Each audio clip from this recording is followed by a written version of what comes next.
இன்னைக்கு ஒரு ஸ்டூடெண்ட் என்கிட்ட ஒரு கவுன்சிலிங்காக கன்சல்டேஷனுக்காக வந்தாங்க.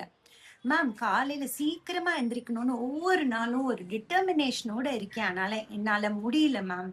எனக்கு நீங்க ஹெல்ப் பண்ணுங்க அப்படின்னு சொல்லிட்டு. அவங்களுக்கு நான் ஒரு சொல்யூஷன் குடுத்து அனுப்புனேன்.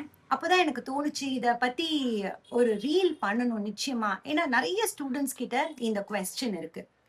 இன்னைக்கு நான் வந்து வொர்க்குக்கு கொண்டு போனேன் டிஃபன் பாக்ஸ். ஓகே. ஸோ இத வந்து ஒரு சைடு ஈஸியா நான் தொறந்துட்டேன். இன்னொரு சைடு ரொம்ப ட்ரை பண்றேன். என்னால தொறக்கவே முடியல.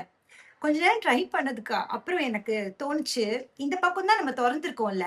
ஏன் இவ்ளோ ட்ரை பண்ணிட்டு இருக்கோம்னு சொல்லிட்டு, இப்படி ஈஸியா தொறந்துட்டேன். பெரும்பாலும் நம்ம பெரிய பிரச்சனைன்னு நெனைக்கிற விஷயங்களுக்கு எல்லாமே சொல்யூஷன் சிம்பிளா தான் இருக்கும். காலையில சீக்கிரமா எந்திரிக்கிறோம் அப்படின்னு நெனைக்கிறோம் அப்படின்னா, அதோட சொல்யூஷன் சீக்கிரமா படுக்க போறதுல தான் இருக்கு. இப்போ இது ஒரு பென்சில்.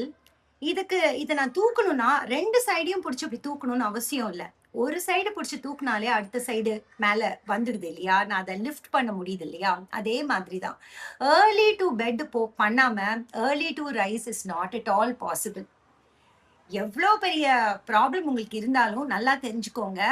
எவ்ளோ பெருசா ப்ராப்ளம் இருக்கோ, அவ்ளோத்துக்கு சிம்பிளா இருக்கும் சொல்யூஷன் அப்படின்னு. அத புரிஞ்சுக்க அந்த பெர்செப்ஷன மாத்த நமக்கு தெரியணும். பூட்டு எவ்வளோ பெருசா இருந்தாலும், சாவி எவ்வளோ பெருசா இருக்கும்? அதுக்கு கம்பேரிட்டிவ்லி சின்னதா தானே இருக்கும்.